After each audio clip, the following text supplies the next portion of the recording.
देखंतु एही कुनी आखि को आखिरे आखिए स्वप्न काले किए आसी साहाଯ୍ୟର हाथ बढ़े देव बोली गोटे आशा भंगा घर पिंधिबाकू ना खंडे भल कपड़ा अच्छी ना खाइबाकू गुंडाए दाना भोक उपासरे दिन कटुछि पाख पड़ोशी किए देले मुठाए खाउचंती नहेले भोकरे दिन काटिबाकू पड़ुछि दारिद्र्य जेमिति एमानंको घरे बसा बांधी नेछि एभली कष्टरे दिन काटुछंती खंडगिरी रे रहुथिबा प्रकाश कुमार बस्तियांको परिवार 8 वर्ष तले मुख कर्कटरे पीड़ित होइथिले प्रकाश अस्त्रोपचार परे भल भी होई जाइथिले किंतु भाग्यर विडंबना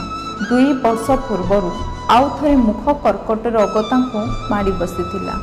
एबे तांको अवस्था एभली होई जाइछि जे ना कथा कहि पारुछंती आउ ना खाद्य खाई पारुछंती अस्त्रोपचार परे भी पूरा अकामी हो जाइछि तांको शरीर मो स्वामी को 8 वर्ष तक माउथ कैंसर बाहर था से ऑपरेशन होते भल थे पुणी एवं 2 वर्ष है आरपट बाहर जहाँकि लाइट केमो पड़ी निश्वास प्रश्वास प्रोब्लेम हो तंटी होल हो खाया पीवा प्रोब्लेम हो सब लिक्विड पीउछंती निज परिवार को भरण पोषण करने अवस्था आउ से नहांती ओलिए खाइले ओलिए उपास अभाव अनटन कटुची जीवन बड़ झील 10म आ सान झील 2य श्रेणी रे पढ़ुछंती किंतु आगो को सेमाने पाठ पढ़ी पारिबे कि नाही ताहा हैला चिंता सेमानकु पाठ पढ़ेबा को संबल नाही अस्त्रोपचार जोगु सब संचित पुंजी शेष हो जाइछि केउठारु किछि आर्थिक सहाय्य मिली गले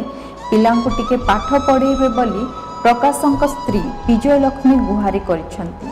हेले आजिर एही स्वार्थपर दुनिया रे किए काहेकि सुनिबो तांको डाक सरकार भी जेमिति बधिर पालटी जाइछंती केते सहाय्य भिक्षा कले सुनु नाहांती केही परिवार चलिया को कष्ट होची जदि पैसा किछि सहाय्य करले ताले स्वामी भी ट्रीटमेंट ही पारंते आ पिलाटी भी पढ़ी पारंता पिलाटी पढ़िया पे भी सुविधा करंते टी भल होंता आ किछि भी सरकार तरफ किछि भी हमको सहाय्य मिलेनी एही खबर विभिन्न गणमाध्यम रे प्रकाश पाइबा परे उदय फाउंडेशन नामक एक समाजसेवी संस्था सहाय्यर हाथ बढ़ाई ये भाई मैंने आसते आमको थे आसिक राति आसिक देखा कर जाते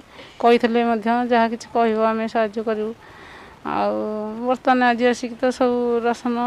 सब भल सब जिनस आनिकी एही परिवार को आवश्यक खाद्य सामग्री जगैछंती एथि सहित प्रकाशंक स्त्री विजय लक्ष्मी को रोजगार पाई गोटे सिलाई मेसिन देबे एवं बड़ झीर पाठपढ़ा दायित्व भी वहन करिवे बोली संस्था पक्षरु कहा जायछि।